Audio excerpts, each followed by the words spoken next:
a une invitée qui vient de très loin, qui a réussi à venir jusqu'à nous. Donc merci d'être venue aussi jusqu'à elle ce matin.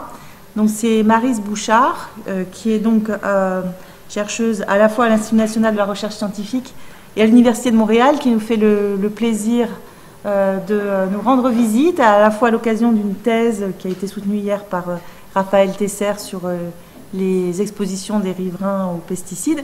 Et puis aujourd'hui, eh bien, elle a accepté de nous faire une présentation sur ses activités de recherche. Et je pense que ça sera très enrichissant de voir aussi comment les problématiques sont approchées par son équipe de façon tout à fait complémentaire mais cohérente avec les approches qu'on a aussi à Bordeaux, je pense. Et donc voilà, on va la laisser donc nous présenter ses travaux et j'espère qu'on aura un débat riche par la suite. Fleur Delva va nous rejoindre également puisqu'elle a invité Maryse. Un petit retard, difficulté de transport, que ça ne nous surprendra pas. Merci Isabelle pour la gentille introduction. Bonjour tout le monde. Ben, je veux remercier premièrement Fleur, même si elle n'est pas là. Fleur, Isabelle, toute l'équipe de m'avoir invité à venir pour ce voyage à Bordeaux. Ça me fait très, très plaisir d'être là. Donc voilà, je suis professeure de santé environnementale à l'Université de Montréal. Cette présentation que je vous fais aujourd'hui, je veux dire qu'elle a été préparée en collaboration avec mon étudiant au doctorat Corino. Corino, c'est sur la photo le deuxième à partir de la gauche. Alors moi, je suis titulaire de la chaire de recherche sur les contaminants environnementaux et la santé des populations. Et ça, c'est donc mon groupe d'étudiants. Le sujet dont j'ai choisi de vous parler aujourd'hui, c'est l'exposition aux contaminants environnementaux en lien avec l'adiposité chez les enfants. Et je vais donc parler de l'hypothèse des contaminants à action obésogène. Avant de parler de contaminants obésogènes, il faut d'abord parler d'obésité. Donc, on sait que c'est un problème qui touche les adultes de façon très importante, mais c'est malheureusement aussi un problème qui touche les enfants. On dit qu'au Canada, maintenant, la prévalence du surpoids et de l'obésité est de 31%, en augmentation par rapport aux années 70 où c'était de 23%. Mais si on remontait plus tôt dans le temps, les prévalences étaient beaucoup plus faibles. Donc, c'est un problème qui a déjà commencé à augmenter depuis de nombreuses années. Comment on le définit opérationnellement, le surpoids? Traditionnellement, c'est avec l'indice de masse corporelle ou IMC. Un surpoids, c'est défini comme un IMC entre 25 et 30 et l'obésité, c'est avec un IMC au-dessus de 30. Il faut savoir que c'est une mesure très imparfaite, l'IMC. Ça tient seulement compte du poids et de la taille, alors qu'en fait, l'adiposité, on va le voir, c'est beaucoup plus compliqué que ça. Premièrement, donc l'IMC, si quelqu'un, par exemple, est très musclé, très lourd, il va avoir un IMC élevé, alors que la personne n'a pas de problème d'obésité du tout, mais c'est néanmoins la définition opérationnelle du surpoids et de l'obésité repose sur l'IMC. Donc, on sait qu'il y a plusieurs facteurs de risque excessivement bien connus. On sait que la génétique joue un rôle, l'alimentation, l'activité physique, j'ai nommé intentionnelle et non intentionnelle. Par intentionnelle, j'entends, par exemple, pratiquer des sports. Mais en santé environnementale, quelque chose sur quoi on travaille beaucoup, c'est les aménagements urbains. En tout cas, en Amérique du Nord, c'est un grand problème. Ici, je demeure dans l'hypercentre pour la semaine de Bordeaux. C'est un aménagement urbain très favorable aux déplacements actifs. C'est pas ce à quoi ressemblent nos centres urbains en Amérique du Nord. Donc, on parle beaucoup de changer les aménagements urbains de façon à les rendre plus propices au déplacement à l'activité. Donc, on sait aussi que certains médicaments peuvent être des obésogènes. Et pourquoi c'est important de considérer ça, c'est qu'il y a évidemment des conséquences au fait d'être obèse. Les plus connus étant la résistance à l'insuline, l'hypertension, les AVC, il y a des cancers aussi qui sont associés. Donc, on sait maintenant que quand on cherche les causes des problèmes de surpoids, il faut s'intéresser à ce qui s'est passé au tout début de la vie. La phase prénatale est une période cruciale pendant laquelle les conditions environnementales vont laisser une trace indélébile. Sur la diapo ici, ce qu'on voit, c'est la page couverture du magazine Time, qui est un magazine très, très connu aux États-Unis, et qui est paru en 2010, et c'est à peu près l'année où c'est devenu c'est entré dans la culture populaire, l'effet de la théorie de l'origine développementale des maladies. En anglais, on utilise souvent l'acronyme DOHAD pour Developmental Origin of Health and Disease. Et c'est donc une hypothèse maintenant vérifiée, qui dit que l'environnement, pendant le développement, donc toutes sortes de facteurs environnementaux vont influencer de façon permanente la structure et le fonctionnement des différents organes, des différents systèmes physiologiques, en modifiant l'expression des gènes ou leur transcription.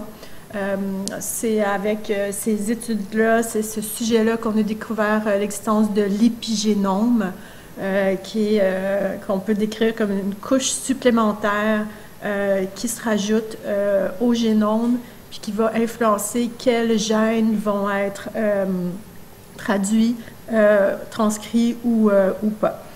Et donc, c'est ça, comme je l'ai dit, les changements qui sont induits pendant le développement peuvent persister toute la vie et surtout, ce qui nous intéresse, conduire à une susceptibilité plus grande à développer certains problèmes de santé.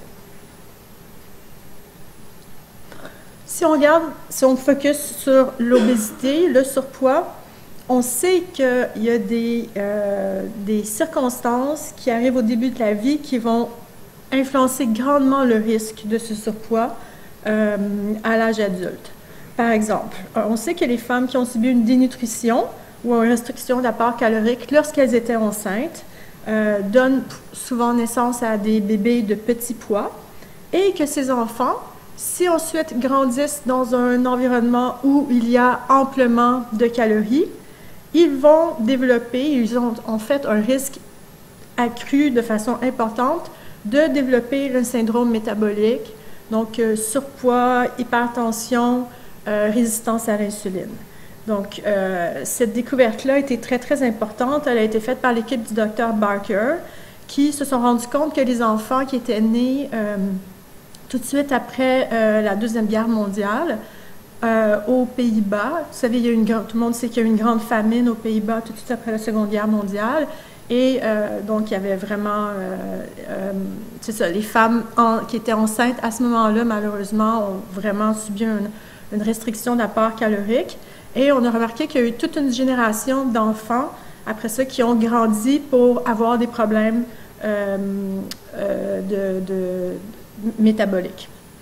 Ensuite, à l'autre bout du spectre, on sait que les enfants nés avec un trop gros poids, large for gestational age, donc on sait que ça arrive souvent avec les femmes qui ont du diabète gestationnel, ces enfants-là aussi, en vieillissant, ont un risque bien accru d'avoir des problèmes métaboliques. Donc, ces deux exemples-là montrent qu'on sait qu'il y a une programmation fœtale qui peut avoir des impacts à long terme sur le métabolisme des personnes.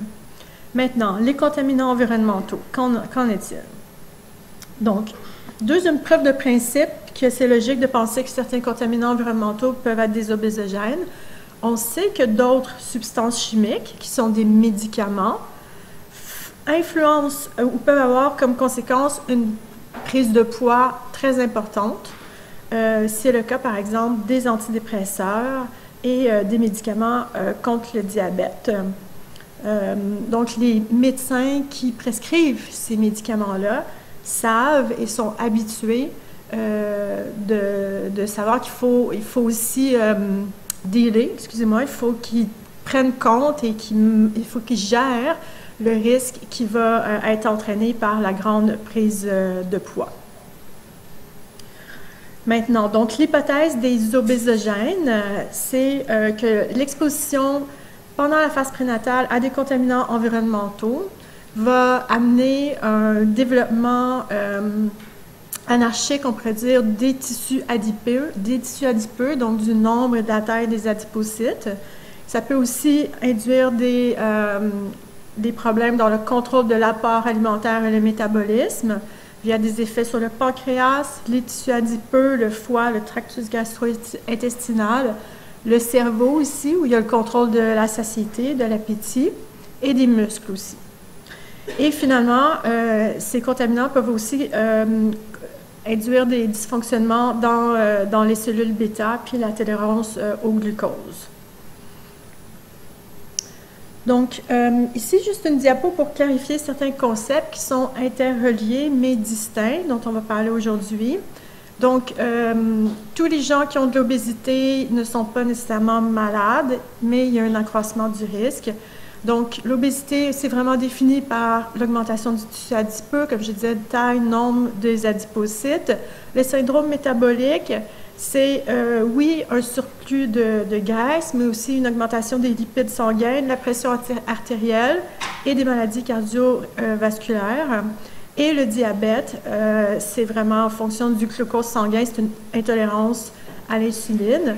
On sait aussi qu'il y a des cas de diabète gestationnel, où là, c'est donc un diabète qui émerge. Une femme qui n'avait pas du tout le diabète, quand elle est enceinte, peut développer un diabète gestationnel. Ça augmente le risque ensuite ait le diabète pour le reste de sa vie, mais parfois c'est vraiment juste passager.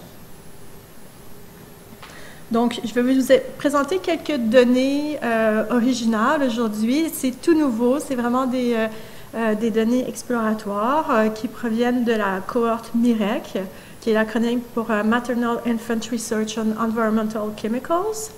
Donc, notre objectif pour cette étude, c'était de déterminer si l'exposition à certains polluants persistants, dont les retardateurs de flamme PBDE, les substances poly- et perfluorées, PFAS, et l'insecticide DDT, un organochloré. Si donc l'exposition à ces substances était liée au poids et à l'adiposité chez les enfants de la naissance jusqu'à l'âge de 5 ans. On a voulu aussi explorer les différences sexuelles. On sait que pour tout ce qui est perturbation endocrinienne, parce que c'est bien le mécanisme dont il est sous-jacent probablement derrière les associations qu'on étudie. Donc, pour les perturbateurs endocriniens, c'est extrêmement important de regarder les différences sexuelles. Il y a presque toujours des différences d'effets entre les filles et les garçons pour les perturbateurs endocriniens, même quand ça ne concerne pas nécessairement les hormones sexuelles. Et ensuite, on va voir qu'on a fait certaines analyses pour explorer certains facteurs de modération et de modification. OK, donc j'aimerais vous parler un peu de MIREC, aussi honnêtement, pour en faire la publicité, parce que tous les chercheurs, on a une politique d'ouverture des données. Tout chercheur peut appliquer au comité de la biobanque, dont je suis la présidente, pour avoir accès à nos données. Alors, c'est une riche cohorte de grossesse. Ce sont 2000 femmes à travers le Canada qui ont été recrutées dans 10 sites, de Vancouver à Halifax, donc coast to coast, comme on dit au Canada.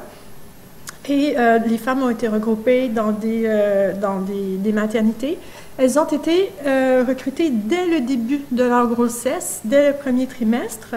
Donc ça, c'est important parce que quand on recrute plus tard, parfois, il y a déjà eu des changements, par exemple une expansion du volume sanguin et les concentrations qu'on va aller mesurer dans le sang, elles ne sont pas nécessairement représentatives du début de la formation du fœtus.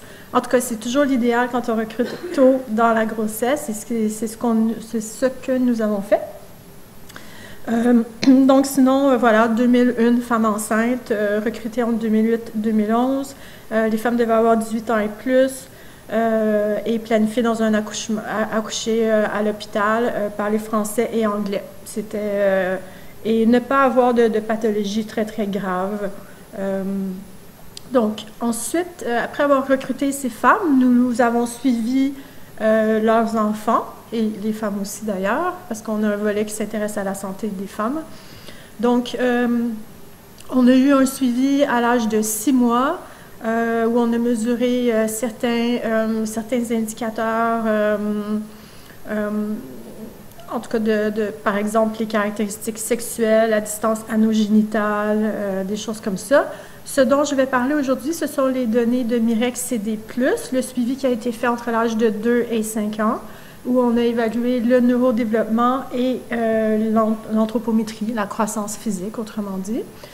Nous sommes en ce moment, on vient de terminer la phase Mirec endo, phase 1, où on s'intéresse à la puberté. Donc, on veut pouvoir tester des hypothèses concernant l'exposition prénatale et l'émergence de la puberté, encore une fois dans une perspective d'étudier certains de ces contaminants environnementaux qui sont des perturbateurs endocriniens.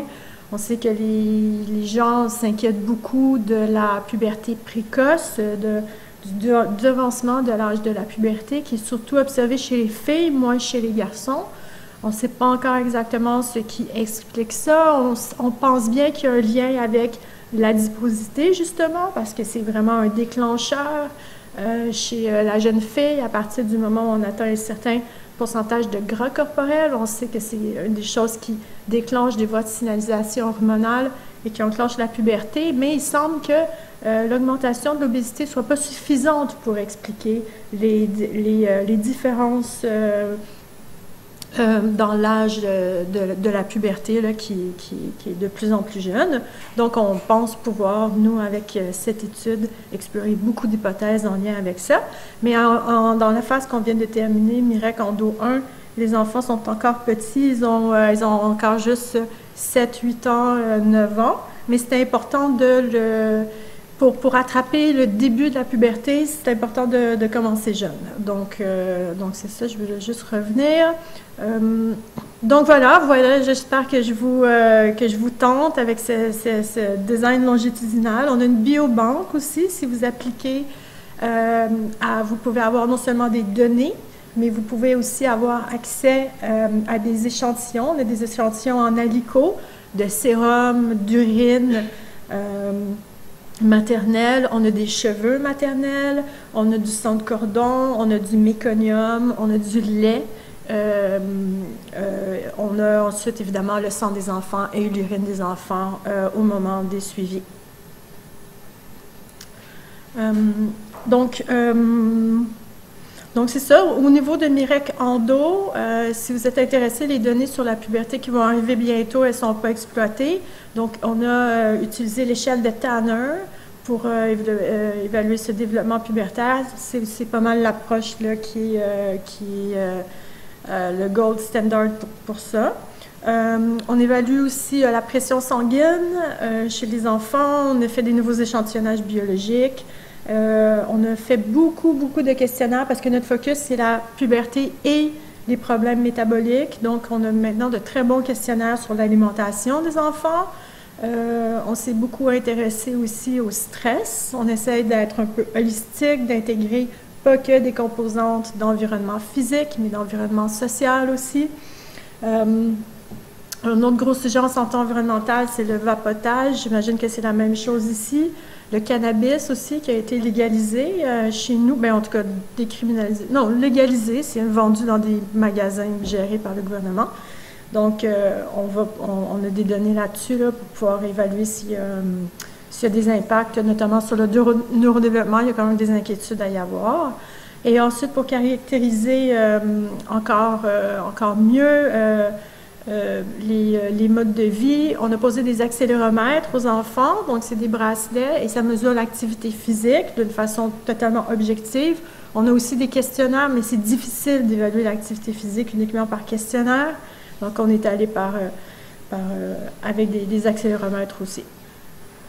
Donc Mirec, il faut savoir que c'est une cohorte de femmes très en santé.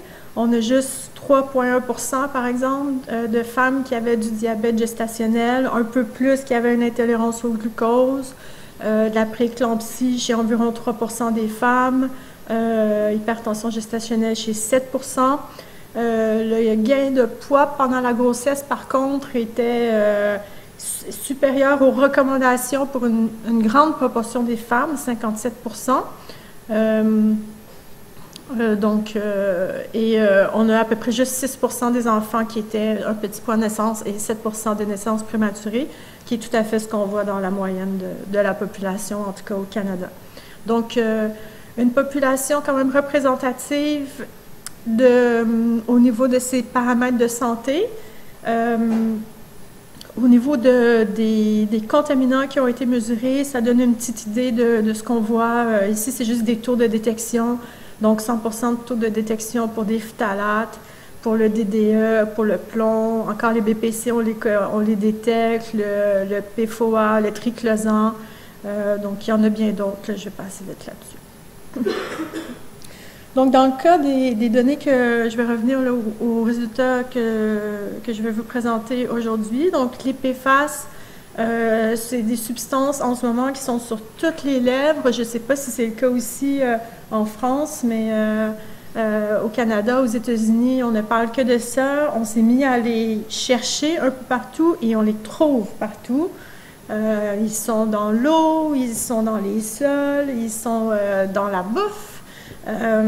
Donc, ils sont tellement utilisés dans tellement d'applications industrielles et ils sont persistants, ce qui explique qu'ils sont maintenant retrouvés un peu partout. Donc, et on s'en inquiète parce qu'on sait que c'est des perturbateurs du système immunitaire, notamment. On les soupçonne aussi d'être des neurotoxiques. Donc voilà, on a quelques PFAS qu'on a mesurés. Les PBDE, des retardateurs de flamme, qu'on retrouve aussi assez souvent, même si plusieurs d'entre eux sont bannis, mais ils sont très persistants. Alors, ils sont encore là, ils sont surtout dans notre alimentation, dans les poussières de nos maisons, c'est comme ça qu'on est exposé. Le DDT, banni depuis plusieurs dizaines d'années, mais encore retrouvé, ou en tout cas son métabolite principal, le DDE, encore retrouvé dans le sang des personnes dans la très vaste majorité des cas. C'est un insecticide organochloré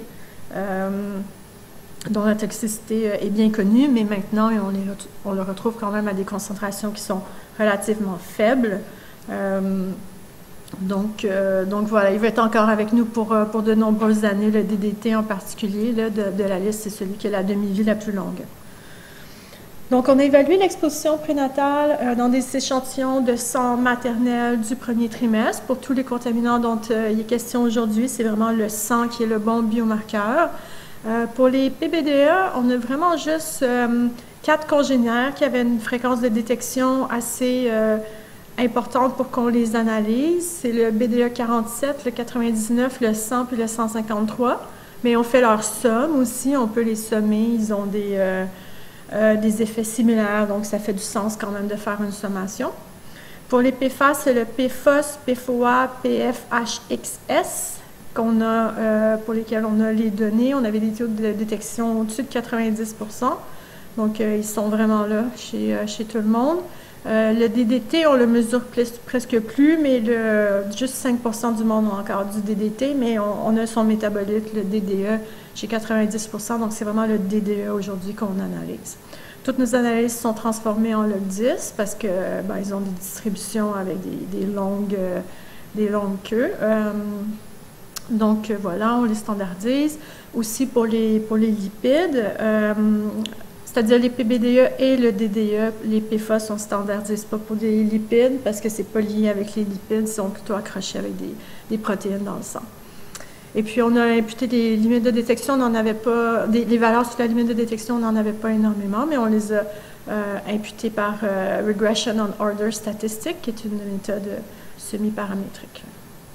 Donc, nos mesures sur les deux issues de santé ou outcomes, on dit outcomes chez nous souvent, deux outcomes que je vais vous présenter aujourd'hui, ce sont les plis cutanés et la circonférence de la taille et des hanches, le ratio en fait de cette circonférence. Donc, la circonférence est tout simplement mesurée avec un tape à mesurer. J'ai plein d'anglicismes, excusez-moi. Un ruban à mesurer, merci.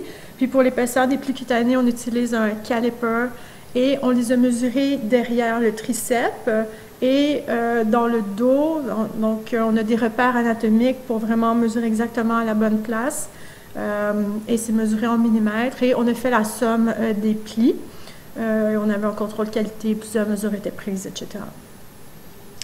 Donc, les analyses que je vais vous présenter, c'est des modèles de régression linéaire multiple. On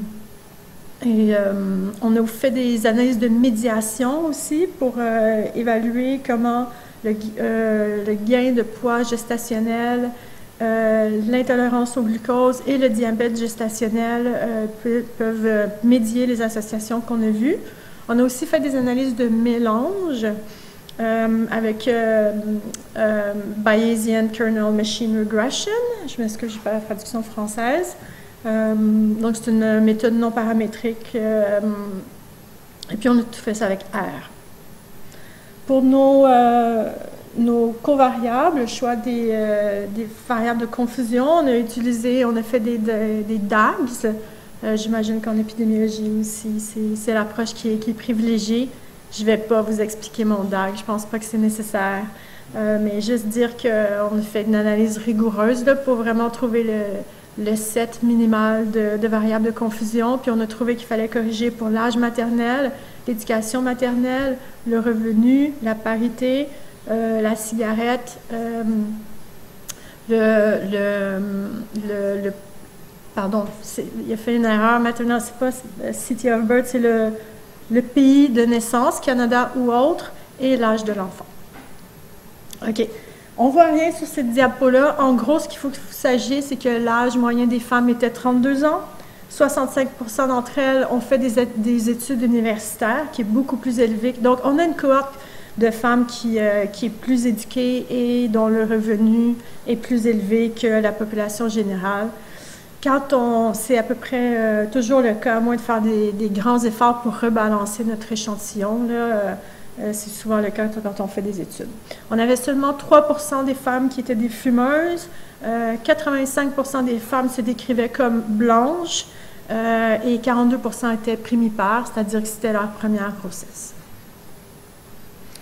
Donc, cette diapo-là montre les concentrations qu'on a vues, qu'on a mesurées chez nos femmes dans le sang maternel pour les différents contaminants qu'on a analysés. Donc, à part pour les personnes qui mesurent ces mêmes données-là et qui peuvent peut-être ces chiffres leur disent quelque chose, pour les autres, c'est pas particulièrement intéressant, mais je peux vous dire que les concentrations qu'on a mesurées, on a des données sur la population générale canadienne et ce qu'on retrouve chez nos femmes, c'est représentatif de ce qu'on retrouve dans la population canadienne. Je pense que si on compare avec en Europe, pour les PBDE, on est vraiment plus élevé. En Amérique du Nord, pour les retardateurs de flammes, là, on n'est pas aussi élevé qu'aux États-Unis, mais quand même, parce que c'est dans les produits de consommation qui sont... on est dans le même marché que les États-Unis, donc les ordinateurs, les télés, c'est souvent le matériel électronique, puis les formes aussi qui contiennent des PBDE. C'est les mêmes qui sont vendus, les manufacturiers, c'est ça, ils s'adressent à un marché. Donc, nous aussi, nous envoient des produits pleins de PBDE pour respecter les standards d'inflammabilité de la Californie, notamment. Donc, ça, c'est les résultats préliminaires qu'on a trouvés pour... ici, je présente vraiment les résultats des régressions linéaires, donc les bêta avec les intervalles de confiance à 95% sur les associations entre mes différents contaminants, en commençant par les PFAS en haut, et le rapport tour de hanche, tour de taille, tour de hanche. Donc, on a vu des associations significatives entre plusieurs PFAS, bien, 2 de nos 3 PFAS, et avec la somme des PFAS. Donc, plus l'exposition prénatale aux PFAS était élevée, plus le ratio, donc la taille par rapport aux hanches était, on peut dire, épaisse.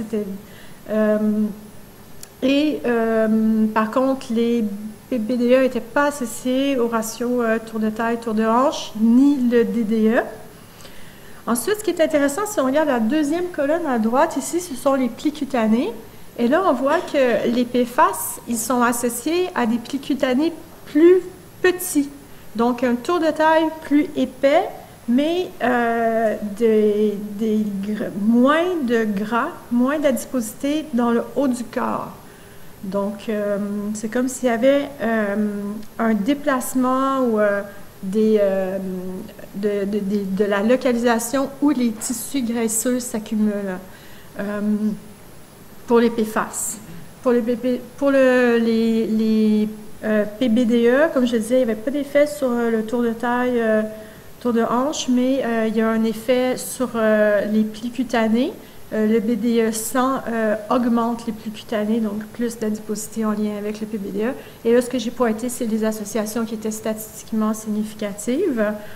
Donc, toutes les autres associations n'étaient pas significatives, notamment avec le DDE, aucune association.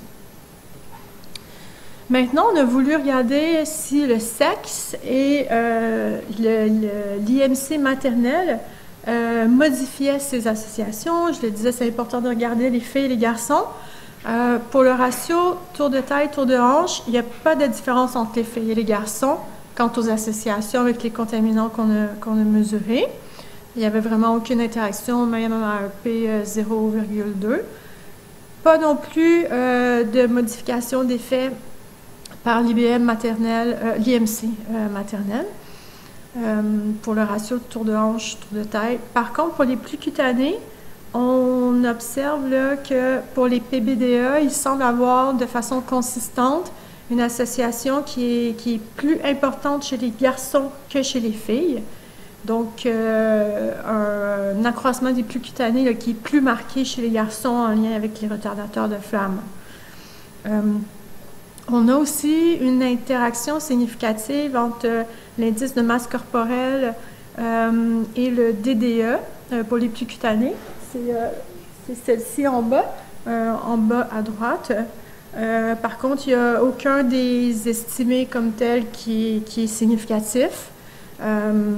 Mais ouais, l'interaction est significative et ce qu'on voit, c'est que le DDE, en fait, diminue les plis cutanés chez les femmes qui étaient dans la catégorie d'IMC la plus élevée. Donc, nous, ça va un peu à l'encontre de ce qu'on aurait pensé. On aurait pensé que les femmes qui avaient un IMC plus élevé étaient peut-être plus susceptibles, que leur bébé serait plus susceptible d'être impacté par l'exposition prénatale. Ici, on voit l'inverse. C'est peut-être un résultat random, spurious, comme on dit, au hasard. Ouais.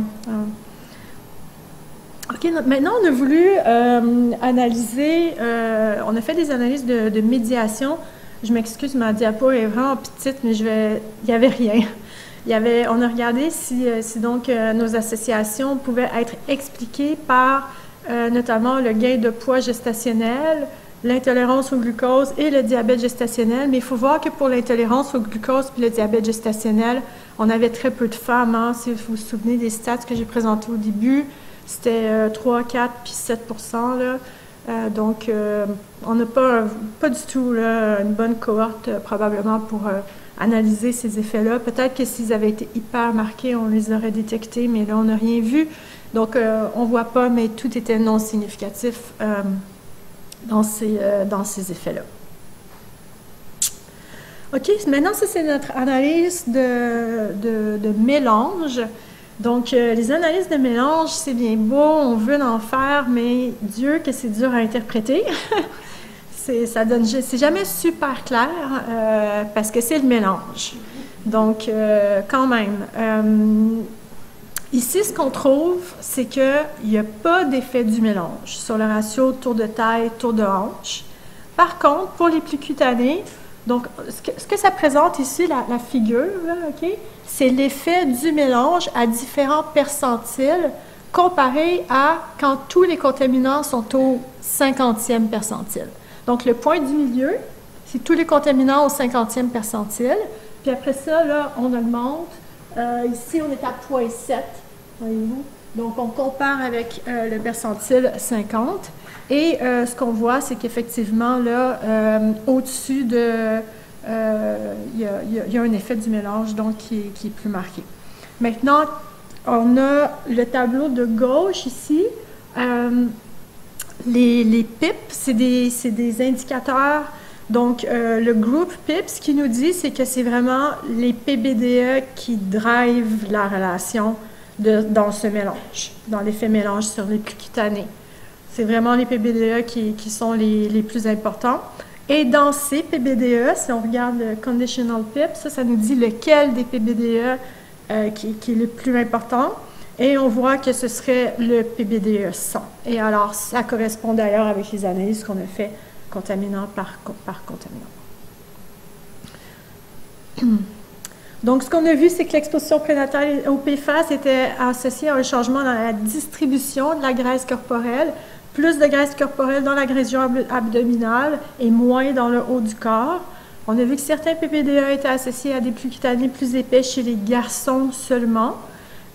Par contre, le DDT, ou son métabolite, le DDE, n'était pas associé à aucune des mesures anthropiques dans notre groupe.